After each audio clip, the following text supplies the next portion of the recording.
আসসালামু আলাইকুম ওয়া রাহমাতুল্লাহি ওয়া বারাকাতুহু। বিসমিল্লাহ, আলহামদুলিল্লাহ, ওয়াসসালাতু ওয়াসসালামু আলা রাসূলিল্লাহ মাওয়াদ। কাছে কিংবা দূরে, দেশে কিংবা বিদেশে, যে যেখান থেকে দেখছেন এবং ভবিষ্যতে দেখবেন, সবাইকে আন্তরিক মোবারকবাদ এবং শুভেচ্ছা জানিয়ে শুরু করছি আজকে অত্যন্ত গুরুত্বপূর্ণ কিছু হাদিস নিয়ে।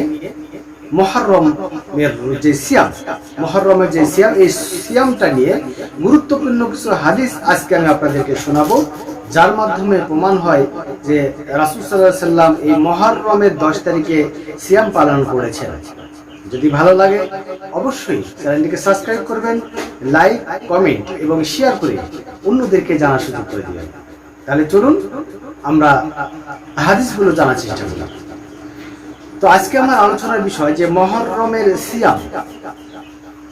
প্রথম থেকে আমি আপনাদেরকে এক একটা করে কয়েকটা হাদিস আমি আপনাদেরকে শোনানোর চেষ্টা করবো ইনশাআল্লাহ তাআলা। প্রথমে বুখারী এবং মুসলিমের একটা হাদিস শোনাবো।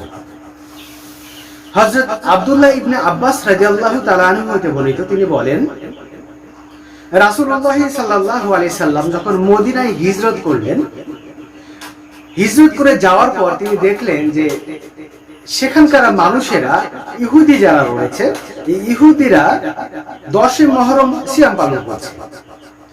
রাসূলুল্লাহ সাল্লাল্লাহু আলাইহি সাল্লাম তাদেরকে বললেন, তোমরা কি জন্য সিয়াম পালন করছো? কিসের সিয়াম তোমরা পালন করছো? এইবার ইহুদিরা বলল যে আজকের দিনটা একটা বরকতপূর্ণ দিন, যেই দিন আল্লাহ রাব্বুল আলামিন মুসা আলাইহিস সালামকে ফিরআউনের কবল থেকে বাঁচিয়েছিলেন এবং মুসা এবং তার কওমকে, টোটাল কওম যেটা ছিল, যারা ছিল, তাদেরকে মহান আল্লাহ রাব্বুল আলামিন হেফাজত করেছিলেন, ফিরআউনের কবল থেকে বাঁচিয়েছিলেন। এই জন্য মুসা আলাইহিস সালাম যেহেতু রোজা রাখতেন, সেই রোজার প্রেক্ষিতে আমরা রোজা রাখি। রাসূলুল্লাহ সাল্লাল্লাহু আলাইহি সাল্লাম বললেন, মুসা আলাইহিস সালাম তো তোমাদের থেকে আমার বেশি নিকটতম, সুতরাং রাসূলুল্লাহ সাল্লাল্লাহু আলাইহি সাল্লামও রোজা রাখলেন। সুবহানাল্লাহি ওয়া বিহামদিহি সুবহানাল্লাহিল আযীম। তার মানে মুসা আলাইহিস সালাম যেহেতু রোজা রেখেছিলেন, এই আশুরার মানে তাকে কবল থেকে, যে ফিরআউনের কবল থেকে রক্ষা করা হয়েছিল, এই জন্য তিনি শুক্র আশুরা রোজা রাখতেন। এই আশুরা রাসূল সাল্লাল্লাহু আলাইহি সাল্লাম তার দেখা দেখি রাসূল সাল্লাল্লাহু আলাইহি সাল্লাম বলেন, মুসা আলাইহিস সালাম তো আমার আরো বেশি নিকটে তোমাদের থেকে, সুতরাং আমি রোজা রাখবো। রাসূল সাল্লাল্লাহু আলাইহি সাল্লাম তখন থেকে রোজা রাখা শুরু করেন। তাহলে প্রথম হাদিস হলো মুসা আলাইহিস সালামের সময় থেকে এই রোজাটা চলে আসছে, এটা প্রথম হাদিস। এরপর 2 নম্বর হাদিস আমি আপনাদেরকে জানার চেষ্টা করব, এটা মুসলিমের হাদিস। হযরত আবু কাতাদা রাদিয়াল্লাহু তাআলা আনহু হতে বর্ণিত হাদিস। তিনি বলেন, রাসূলুল্লাহ সাল্লাল্লাহু আলাইহি সাল্লাম বলেন যে আমি আশা করি 9 জিলহজ আরাফাতের দিনে সিয়ামের কারণে তার বান্দার 1 বছর আগের এবং 1 বছর পরের গুনাহসমূহ ক্ষমা করা হবে। সুবহানাল্লাহি ওয়া বিহামদিহি সুবহানাল্লাহিল আযীম। রাসূল সাল্লাল্লাহু আলাইহি ওয়াসাল্লাম বলছেন, আমি আরো আশা করি যে এই আশুরার দিনে রোজা রাখার কারণে এই মানুষের 1 বছরের আগের গুনাহসমূহ ক্ষমা করে দেওয়া হবে। সুবহানাল্লাহি ওয়া বিহামদিহি সুবহানাল্লাহিল আযীম। তার মানে এই হাদিস থেকে বোঝা গেল যে যদি কোনো ব্যক্তি আশুরার দিনে সিয়াম পালন করে, তাহলে তার 1 বছর আগের যে গুনাহ, সেই গুনাহগুলোকে ক্ষমা করে দেওয়া হবে। সুবহানাল্লাহি ওয়া বিহামদিহি সুবহানাল্লাহিল আযীম। আরেকটা হাদিস আমি আপনাদেরকে শোনাবো, সেটা হচ্ছে, এটা সহিহ মুসলিমের হাদিস। হযরত জাবের বিন সামুরাহ রাদিয়াল্লাহু তাআলা আনহু হতে বর্ণিত, তিনি বলেন, রাসূলুল্লাহ সাল্লাল্লাহু আলাইহি সাল্লাম আমাদেরকে আশুরার দিনে রোজা রাখার আদেশ দিতেন এবং আমাদেরকে ওই তারিখে রোজা রেখেছে কিনা এটা খোঁজ খবর নিতেন। কিন্তু যখন রমাদানটা ফরজ হয়ে গেল, তখন তিনি আমাদেরকে এই সিয়ামের ব্যাপারে তাগিদও দিতেন না, আবার নিষেধও করেন না। তাই এই হাদিস থেকে আমরা যেটা বুঝলাম যে রাসূল সাল্লাল্লাহু আলাইহি সাল্লাম যতক্ষণ না রমাদানের সিয়াম ফরজ হয়েছে, ততক্ষণ পর্যন্ত রাসূল সাল্লাল্লাহু আলাইহি সাল্লাম নিজে এই রোজাটা করতেন, এই আশুরা রোজাটা নিজে করতেন এবং সাহাবারা করছে কিনা এই ব্যাপারে খোঁজ খবর নিতেন। যে খোঁজ নিতেন, তুমি রোজা রেখেছো কিনা, এটা খোঁজ নিতেন। কেউ রোজা রাখলো কিনা, এবং সেটা খুঁজ দিতেন এবং তাগিদ দিতেন যে তোমরা তোমার পরিবারকে রোজা রাখাও, তুমি তোমার পরিবারকে রোজা রাখতে বলো, তুমি তোমার প্রতিবেশীদেরকে রোজা রাখতে বলো। আসল রোজাটা ওই সময় এতটা গুরুত্ব ছিল। কিন্তু যখন রমাদানটা ফরজ হয়ে গেল, তখন মহান আল্লাহ রাব্বুল আলামিন যখন রমাদানটা ফরজ করে দিলেন, তখন থেকে রাসূল সাল্লাল্লাহু আলাইহি ওয়াসাল্লাম আর কোনোদিন খোঁজখবর নিতেন না। আবার এমনও করতেন না যে রোজা যদি কেউ রাখতো তাকে নিষেধ করতেন না। এই হাদিস থেকে আমরা বুঝলাম যে রাসূল সাল্লাল্লাহু আলাইহি ওয়াসাল্লাম রমাদান আগ পর্যন্ত, যতক্ষণ রমাদান ফরজ হয়নি তার আগ পর্যন্ত রাসূল নিজে সিয়াম পালন করতেন এবং মানুষদেরকে সিয়াম পালনের জন্য তাগিদ দিতেন। আরেকটা হাদিস আমি আপনাদেরকে বলবো, এটা হলো মিশকাতের হাদিস, নাসাইনে ও হাদিসটা আপনি পাবেন। হযরতে হাফসা রাদিয়াল্লাহু তাআলা আনহা হতে বর্ণিত, তিনি বলছেন রাসূলুল্লাহ সাল্লাল্লাহু আলাইহি সাল্লাম তার জিন্দেগিতে 4টা জিনিস কখনো ত্যাগ করেননি। আবার ভালো করে হাদিসটা শুনেন। হযরতে হাফসা রাদিয়াল্লাহু তাআলা আনহা বলেন রাসূলুল্লাহ সাল্লাল্লাহু আলাইহি সাল্লাম তার জিন্দেগিতে 4টা জিনিস কখনো ত্যাগ করেননি।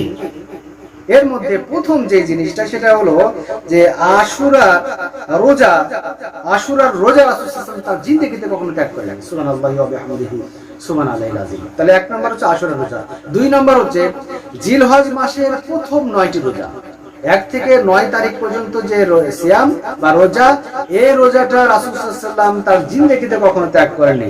এরপরে প্রত্যেক মাসে 3টি রোজা, যেটাকে আইয়াম বিজের রোজা বলা হয়, 13 তারিখ, 14 তারিখ, 15 তারিখ, প্রতি মাসে, প্রত্যেক মাসের 13, 14 এবং 15 এই 3টা রোজা রাসূল সাল্লাল্লাহু আলাইহি ওয়াসাল্লাম তার জিন্দেগিতে কখনো ত্যাগ করেননি।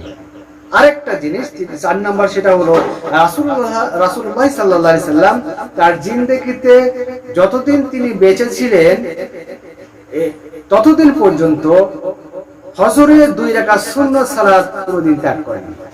সুবহানাল্লাহি ওয়া বিহামদিহি সুবহানাল্লাহিল আযীম। তার মানে এই হাদিস থেকেও আমরা জানলাম, নাসাইন এবং মিশকাতের এই হাদিস থেকেও জানলাম 4টা জিনিস কখনো ত্যাগ করেননি। এর মধ্যে একটা অন্যতম প্রথম যেটা, সেটা হলো আশুরার রোজা রাসূল সাল্লাল্লাহু আলাইহি ওয়াসাল্লাম তার জিন্দেগিতে ত্যাগ করেননি। সুবহানাল্লাহি ওয়া বিহামদিহি সুবহানাল্লাহিল আযীম। কারণ এটা কিন্তু শুধু আমাদের রাসূল সাল্লাল্লাহু আলাইহি ওয়াসাল্লামের সময় থেকে নয়, বরং অন্যান্য নবীরাও কিন্তু পালন করতেন। হযরত আবু হুরায়রা হতে বর্ণিত, তিনি বলছেন রাসূলুল্লাহ সাল্লাল্লাহু আলাইহি সাল্লাম বলেন আশুরা দিন এমন একটা দিন যেই দিন পূর্ববর্তী নবী রাসূলেরাও রোজা রেখেছেন। সুবহানাল্লাহি ওয়া বিহামদিহি সুবহানাল্লাহিল আযীম। তার মানে পূর্ববর্তী যত নবী রাসূল ছিলেন তিনারাও কিন্তু এই আশুরার দিনে রোজা রেখেছেন। তাহলে অন্যান্য নবী রাসূল রেখেছেন, আমাদের নবীও রেখেছেন, তার মানে আমাদের রাখতে হবে কিনা?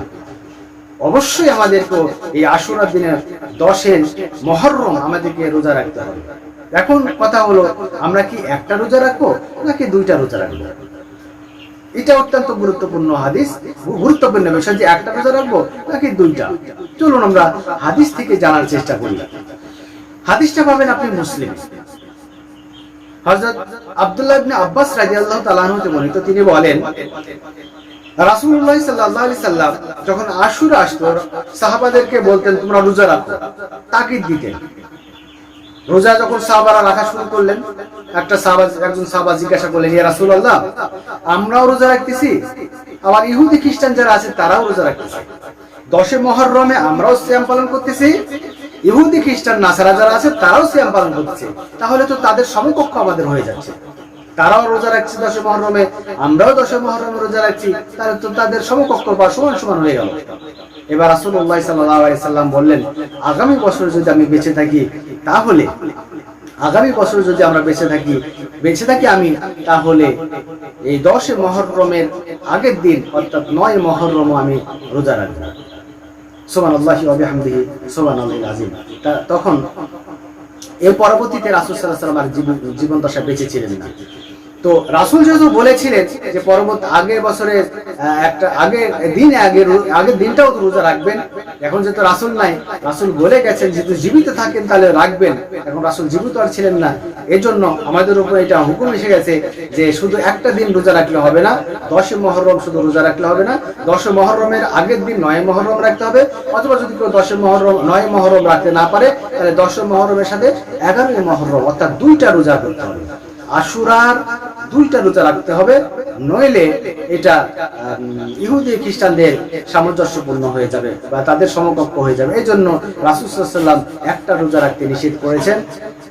আর ইমাম আবু হানিফা রাহমাতুল্লাহ আলাইহি তিনি বলছেন যে একদিন শুধু 10 মুহররম রোজা রাখা মাকরুহ। সুতরাং আসুন আমরা যেহেতু মুহররম মাসের আগামী আজকে হচ্ছে 8 তারিখ, আজকে রাত্রে আমাদের সেহরি খেতে হবে। আগামীকাল 9 তারিখ, কালকে বৃহস্পতিবার, কালকে আমরা রোজা রাখবো মুহররমে, এবং শুক্রবার 10 তারিখ, এই 10 তারিখ শুক্রবারও আমরা রোজা রাখবো। আল্লাহ রাব্বুল আলামিন আমাদের সবাইকে মুহররমের রোজা রাখার তৌফিক দান করুন। ওয়া আখিরু দাওয়ানা আলহামদুলিল্লাহি রাব্বিল আলামিন। আসসালামু আলাইকুম ওয়া রাহমাতুল্লাহি ওয়া বারাকাতুহু।